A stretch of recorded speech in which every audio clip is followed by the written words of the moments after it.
안녕하세요.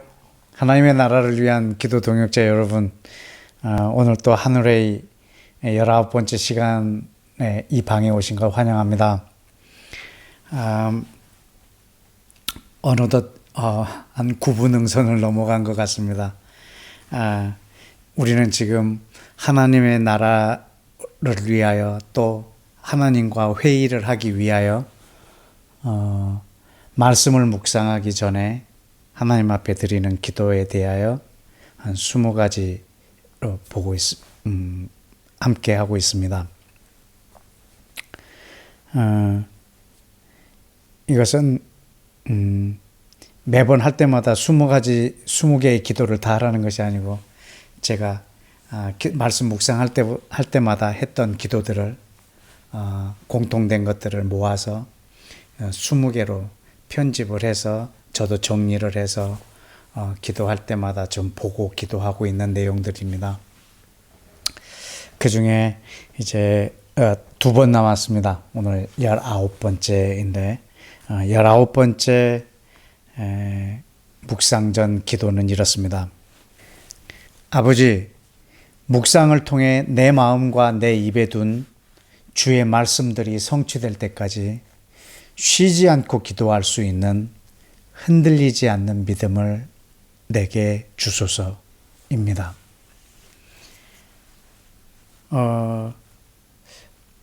사람에 따라서 어떤 말씀이 부담이 되기도 하고 또 어떤 말씀은 그냥 지나치기도 하고 하는데 저한테 있어서 되게 부담이 됐던 성경 구절이 있었습니다. 그것은 데살로니가전서 5장 17절에 있는 쉬지 말고 기도하라 라고 하는 내용이었습니다. 저는 기도의 부르심 또 소명을 갖고 기도에 헌신하다 보니 성경에서 이 기도에 관련된 것들은 언제나 저의 레이더에 이렇게 많이 잡히곤 했습니다.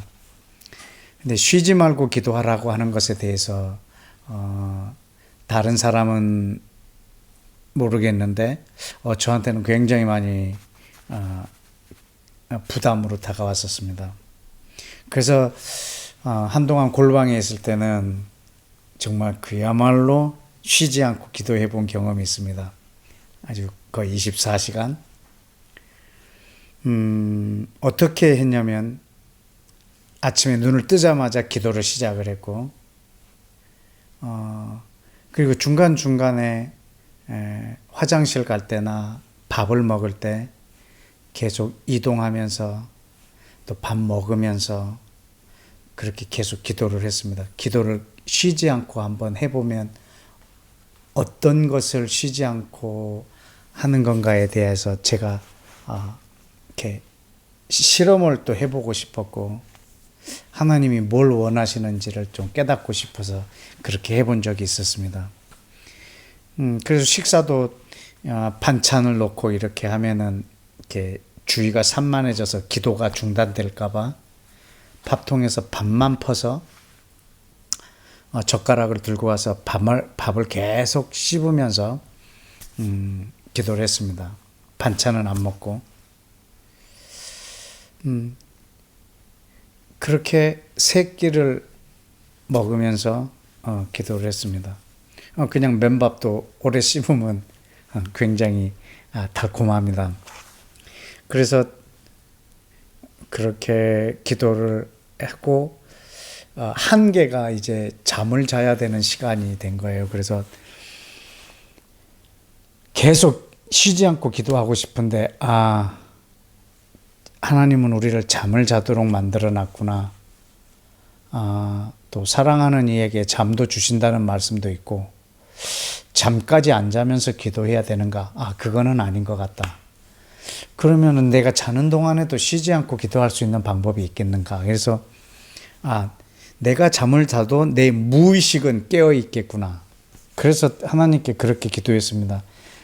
하나님, 내가 내 의식이 깨어 있을 때 나로 인해서 기도가 방해될 수도 있었겠지만 내 의식이 잠들고 무의식이 작동하는 시간에 하나님, 내 꿈속에서라도 주께서 나의 무의식 세계를 통해서도 하나님의 뜻을 이루소서라고 이렇게 기도하고 편안하게 잠을 잤던 기억이 있습니다. 그때 뭐 잠자면서 그 기도를 했는지 안 했는지 저는 잘 모르겠으나 그렇게 기도하고 잠이 들었고, 그 다음날 아침에 일어났는데 막 이 등에다가 바위를 얹어놓은 것 같았어요. 그 부담스러움이, 어제처럼 오늘 또 해야 된다는 부담스러움이 아주 바위 덩어리처럼 느껴져서요. 기쁨이라고는 찾아볼 수도 없고, 그래서 이것이 쉬지 않는 기도는 아닌가 보다. 그래서 전 늘 항상 누가복음 11장 1절에 있는 말씀처럼 예수하여 우리에게 기도를 가르쳐 주소서, 이 기도를 많이 하니까 그땐 그 기도를 가르쳐 달라고 했습니다. 하나님, 쉬지 않는 기도를 가르쳐 주십시오. 쉬지 말고 기도하라고 하셨는데 쉬지 않는 기도를 가르쳐 주십시오 라고 했을 때 어느 날 누가복음 18장을 이렇게 보게 됐습니다. 누가복음 18장 1절에 보면 예수께서 그들에게 항상 기도하고 낙심치 말아야 할 것을 비유로 말씀하여 이르시되 그랬습니다. 여기서 항상 기도한다는 말이 바로 쉬지 않고 기도하는 것에 대한 예수와의 비유였습니다. 쉬지 않고 항상 기도하고 낙심치 말아야 할 것. 근데 여기에 이미 이 두 가지 요소가 다 들어 있습니다. 쉬지 않는 기도, 낙심치 않는 기도. 근데 그 비유를 한 도시에 하나님을 두려워하지 않고 사람을 무시하는 재판장이 있었는데, 그 도시에 한 과부가 자기 원한을 풀어달라고 계속 와서 말을 합니다. 근데 그 재판장이 얼마 동안 그 과부의 소원을 들어주지 않다가 후에 속으로 생각합니다. 내가 하나님을 두려워하지 않고 사람을 무시하나 이 과부가 나를 번거롭게 하니 내가 그 원한을 풀어주리라. 그렇지 않으면 늘 와서 나를 괴롭게 하리라. 이렇게 판단했던 것 같습니다. 이 재판장이 자기를 번거롭게 하는 것 때문에 그가 생각을 했습니다. 내가 이걸 들어주지 않으면 계속 나를 괴롭히겠구나 라고 해서 그 원한을 들어준다라는 것이었습니다. 주께서 이르시되 불의한 재판장이 말한 것을 들으라. 하물며 하나님께서 밤낮 부르짖는 택하신 자들의 원한을 풀어주시지 아니하시겠느냐? 그들에게 오래 참으시겠느냐? 이것이 쉬지 않는 기도에 대한 예수와의 비유였습니다. 재판장을 번거롭게 하는 거였습니다. 아주 귀찮게 하는 것이었습니다. 괴롭히는 거였습니다. 그래서 우리는 이 비유를 가지고 하나님께 바로 그렇게 적용하기도 합니다. 하나님을 번거롭게, 귀찮게, 끊임없이, 계속적으로 그렇게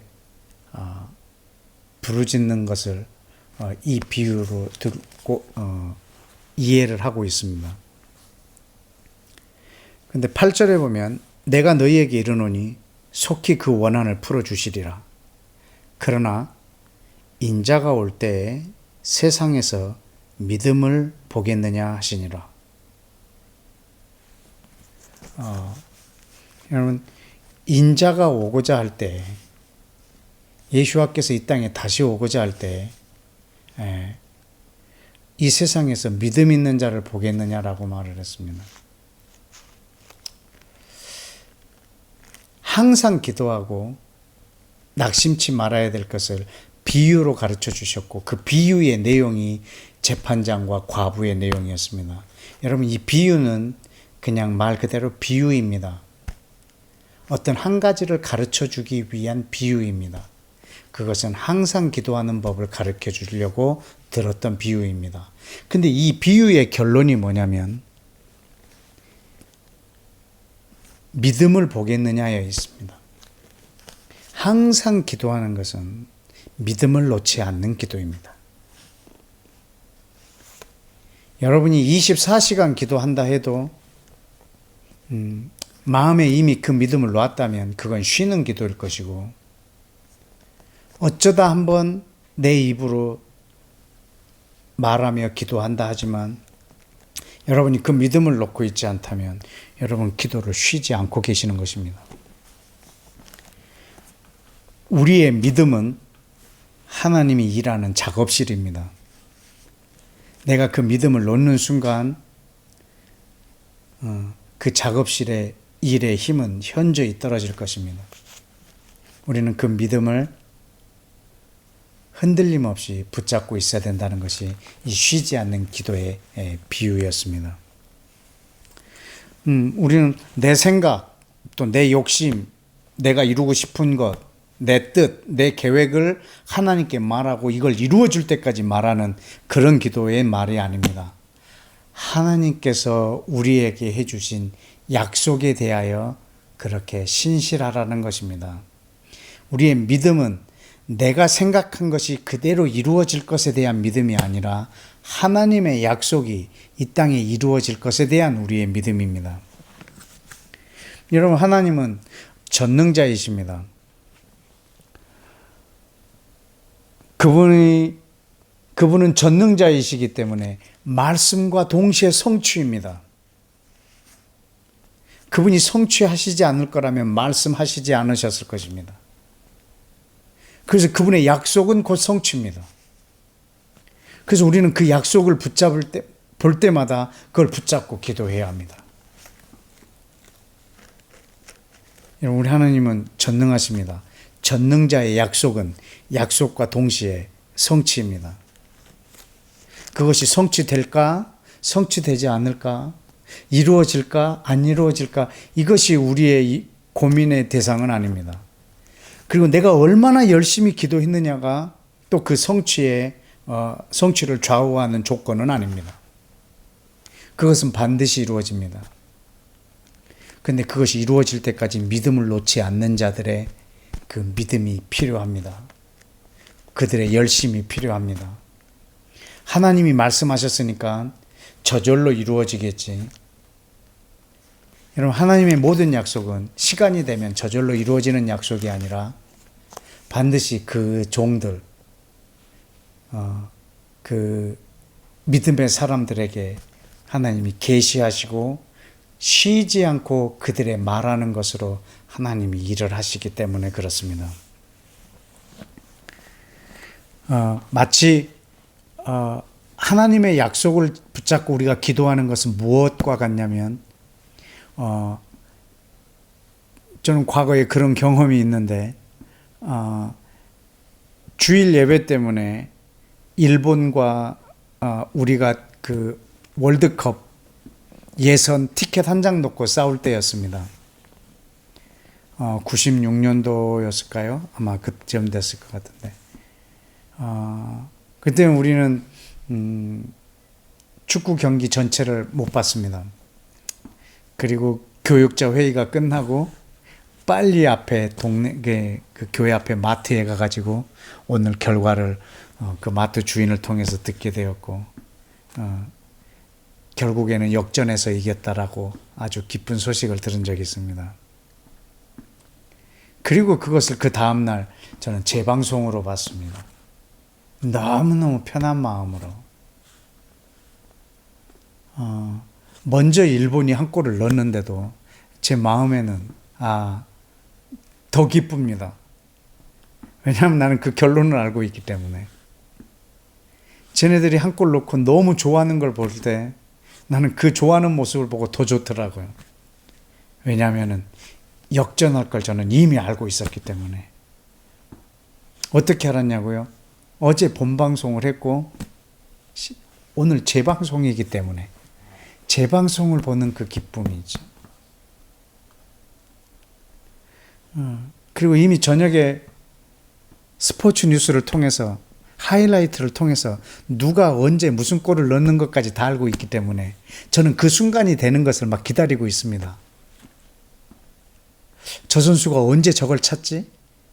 찬 것은 분명인데 몇 분에 찼는지, 종료 몇 분 전에 탔는지 이런 건 잘 모르니까 저는 막 그걸 즐기고 있는 것입니다.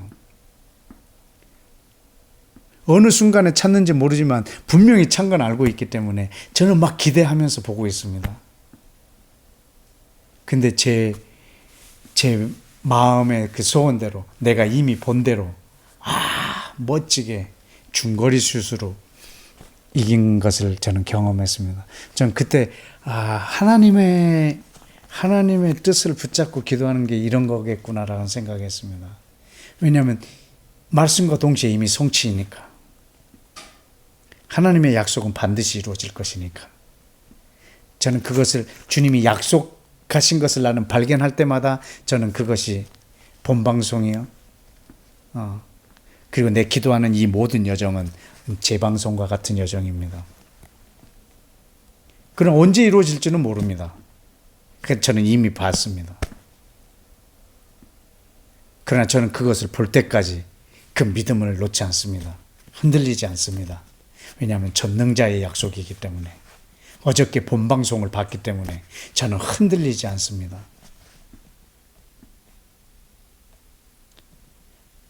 그것이 주의 약속을 이 땅에 성취시키는 우리의 기도의 모습이기도 합니다. 그 고린도 후서 1장 20절에는 이런 말씀이 있습니다. 하나님의 약속은 얼마든지 그리스도 안에서 예가 되니, 예스가 되니, 그런즉 그로 말미암아 우리가 아멘하여 하나님께 영광을 돌리게 되느니라. 하나님의 모든 약속은 이미 예수 안에서 예스가 되었다. 십자가에서 다 이루었다라고 말을 했습니다. 우리는 다 이루어 놓은 것을 구하고 있고, 이미 승리해 놓은 것을 집행하는 것을 우리의 싸움이라고 말합니다. 내 능력에 따라 이기고 지는 게 아니고 예수님이 이미 승리하셨습니다. 내 능력으로 대적과 싸우는 것이 아니라 그 승리를 집행하는 것이 우리의 싸움입니다. 내가 얼마나 애를 썼느냐에 따라서 그 언약이 이루어지는 게 아니라 이미 다 이루어 놓은 것을 우리가 구하고 있는 것입니다. 믿음을 놓지 않고 말입니다. 그리고 우리 구한 것이 이루어졌을 때 누가 제일 기쁠까요?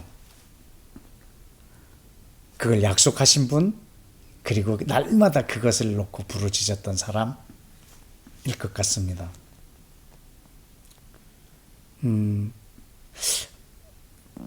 성경을 읽다가 이런 생각도 해본 적이 있습니다. 하나님이 왜 기도를 만들었을까 하는 부분에 거기에 대한 저만의 그 어떤 답이 하나 있었는데, 그건 요한복음 16장 24절에 있습니다. 지금까지는 너희가 내 이름으로 아무것도 구하지 아니하였으나 구하라, 그리하면 받으리니 너희 기쁨이 충만하리라. 지금까지는 예수님의 이름으로 우리가 구해본 적이 없었지만 이제부터는 구하라, 그래야만 너희가 받을 것이다. 그럼 네 기쁨이 충만하리라. 기도를 자녀인 우리를 기쁘게 하려고 만들었구나. 아버지의 기쁨은 사실은 자녀들이 기뻐하는 것일 겁니다. 하물며 전능하신 아버지께서 우리들을 기쁘게 할 만한 모든 장치를 마련해 놓지 않았겠습니까? 저는 그것이 또 기도라고 생각을 합니다. 이미 이루어 놓고 자녀들한테 구하라는 거죠. 그리고 그것을 구했더니 이루어지는 것입니다. 그때 그 자녀가 기뻐하고, 그리고 그 약속을 한 아버지가 기뻐하는 것. 기도는 어떤 노동이라기보다는 하나님이 우리를 기쁘게 하시는 아주 좋은 방편인 것 같습니다. 예수와께서 이 땅에 다시 오실 때 그 많은 약속들이 이미 선지자를 통해서 보여줬던 그 모든 비밀들을 이 땅에 다 이루실 때 아마 그 약속을 갖고 부르짖었던 많은 사람들이 굉장히 기뻐할 것 같습니다. 여러분의 기쁨의 이 양이 폭이 점점 더 넓어지시기를 축복합니다. 저는 그 예수와께서 마태복음 13장에 그 씨 뿌리는 비유를 볼 때 어떤 씨는 자갈밭에, 어떤 씨는 또 가시밭에, 어떤 씨는 옥토에, 그래서 100배, 60배, 30배 이렇게 결실을 맺는다고 이렇게 기록이 되어 있습니다. 그 모습은 하나님 나라에 대한 비유이지만 그 밭은 우리 마음이고 그 씨는 하나님의 말씀이라고 했습니다. 하나님의 말씀이 내 마음에 있고 내 입에 있는데 그것이 가시밭에 떨어져서 조금 자라려고 하는데 염려와 또 삶의 역경, 번뇌 이런 걸로 그 말씀이 그냥 사라져 버리는 거죠. 또 자갈밭에 떨어져서 그것을 깊게 뿌리내리지 못하고 그냥 죽어버리기도 하고요.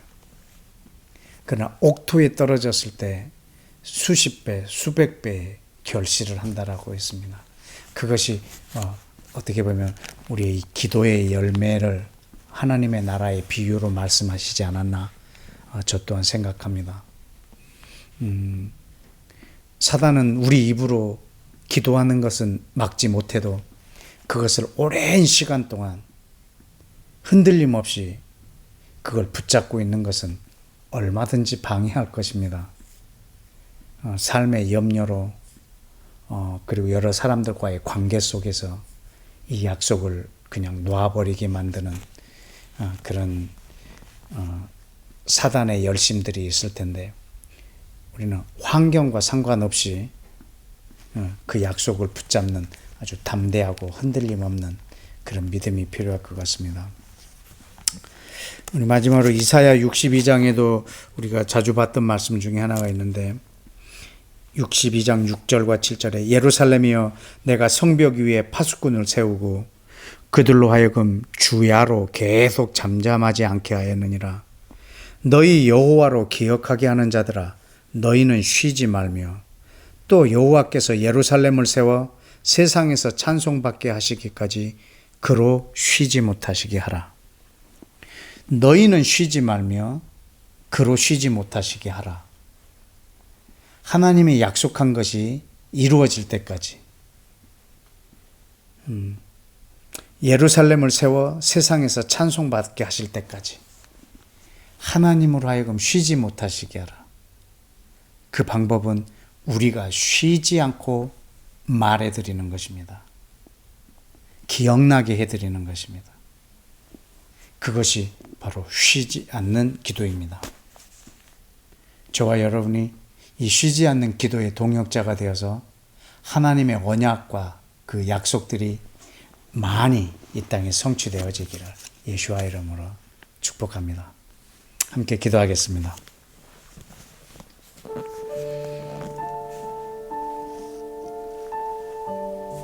다시 한번 19번째 기도를 여러분 앞에 낭독해 하겠습니다.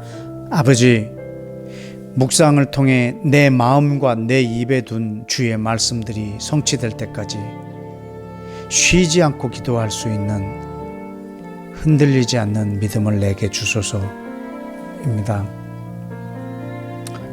우리 하나님 앞에 기도할 때 주님, 내 마음과 내 입에 말씀을 주시는 분도 성령님이시요, 그리고 그 말씀을 계속 붙잡을 힘이 없고 연약한 우리들을 도우시는 이도 성령님이시요, 주의 약속을 붙잡고 있는데 그것을 함께 붙잡고 계시는 분도 성령님이신데 주님, 이 땅에서 얼마나 많은 사람들이 이 약속을 붙잡고 있느냐가 아니라 내가 성령님과 나 단 둘이서만이라도 이 약속을 붙잡고 갈 때 주님 외롭지 않고 포기하지 않고 끈기 있게 낭망치 않고 기도함으로 그 언약을 마침내 성취하게 하는 그 언약의 성취의 통로로서의 우리의 삶을 살 수 있도록 기름 부어주시고 성령님 내게 오셔서 함께 역사하여 달라고 우리 함께 다 같이 기도하겠습니다.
아멘.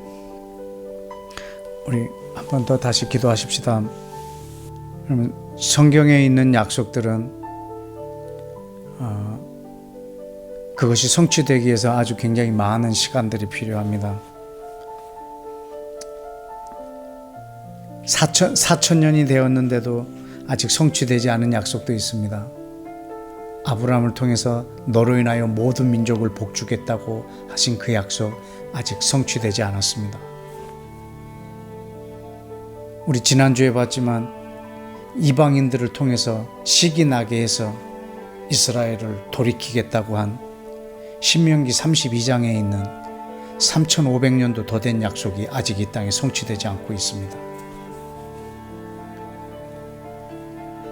이스라엘이 유대인들이 고토로 돌아와서 다시 그 땅을 차지하는 그 시간은 1900년이라는 시간이 걸렸습니다. 좋은 비유인 줄은 모르겠지만 우리나라의 속담에 긴 병에 효자 없다 이런 말이 있습니다. 하나님의 언약의 성취가 너무 늦어지고 더뎌지면 우리는 그 성취를 다른 걸로 대체해버리거나 해석을 달리해 버리거나 그래서 그 약속 자체를 무효화시켜 버리는 경우도 많습니다. 이 약속이 이루어지겠는가? 3000년이 지났는데 이루어지겠는가? 그러나 우리는 하나님의 약속은 언제 이루어질지 우리는 그걸 알지 못하지만 그 약속이 이 땅에 반드시 이루어질 것입니다. 그래서 그분의 약속들은 하나도 우리가 소홀히 여기지 않고 다 주님 앞에 끝까지 붙잡고 내가 살아 생전에 그것이 또 안 이루어질 수도 있습니다. 왜냐하면 지금 3500년, 4000년 동안 안 이루어졌는데 내 대에 다 이루어지겠습니까? 나는 그걸 또 이루어지는 걸 하나도 보지 못하고 죽을 수도 있지만 또 바톤을 이어가서 계속 기도의 대를 이어서 이런 기도를 할 수 있는 사람들이 있어야 되겠습니다. 여러분이 또 여러분의 자녀가 또 여러분의 제자들이 여러분의 또 주변의 사람들이 이 기도의 바톤을 이어갈 수 있도록 믿음의 격려를 같이 해주시기 바랍니다. 아까 기도했던 거 반복되는 기도이긴 하지만 하나님 오랫동안 성취가 안 돼서 이루어질 기미가 전혀 보이지 않는다 할지라도 1900년, 3500년, 4000년 동안 아직 이루어지지 않았다 할지라도 주님 그것에 대한 약속을 붙잡을 수 있는 믿음을 주셔서 포기하거나 말씀을 재해석해버리거나 내가 그걸 다른 걸로 대체해버리는 그런 오류를 범하지 않고 끝까지 주의 약속을 순수하게 붙잡을 수 있는 그 믿음을 나에게 주옵소서라고 우리 다시 한번 기도하겠습니다.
마지막으로 한 번만 더 기도하십시다. 아까 말씀드렸던 것처럼 쉬지 않는 기도는 24시간 하는 기도가 아니라, 물론 많이 하면 또 좋을 수도 있겠지만 믿음을 놓지 않는 기도, 그것이 쉬지 않는 기도입니다. 나만 놓지 않는 것이 아니라 대를 이어서 그것이 이루어질 때까지 그 말씀을 내가 붙잡고 있다가 내가 죽으면 끝나는 것이 아니라 대를 이을 수 있도록, 우리도 한 직업을 한 가게를 1대, 2대, 3대째 그 가업을 물려주면 그것을 장인이라고 하잖아요. 여러분 가정이 그 기도의 장인 가정이 되어지기를, 기도의 장인이라고 할 만큼 대를 이어서 하나님의 약속을 붙잡는 그런 여러분의 가족이 되기를 원합니다. 기도는 내가 말한 것, 내 마음에서 나온 것에 대하여 하나님이 반응하는 것이 기도가 아니라 하나님의 약속을 들은 내가 반응하는 것을 기도라고 합니다. 그분이 우리와 하신 모든 언약을 우리가 아주 섬세하게 반응해서 어떤 사람도 한 번도 기도하지 않았던 것들도 이 안에 어마어마하게 많이 있습니다. 그것들을 여러분 묵상을 통해서 찾아내서 기도의 장인이 되어지는 여러분의 가정에, 그리고 여러분의 삶에 복이 있기를 예수와 이름으로 축복합니다. 우리 이것을 위해서 우리 마지막으로 한 번 더 기도하겠습니다.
아멘. 모든 말씀을 예수와 이름으로 기도했습니다. 아멘. 여러분 내일부터 또 날씨가 많이 추워진다는 일기예보가 있습니다. 코로나 위험도 있고 하니까 늘 감기 조심하시고 우리 다음 주에 건강한 모습으로 또 이 방에서 뵙겠습니다. 사랑합니다. 존경합니다. 안녕히 계세요.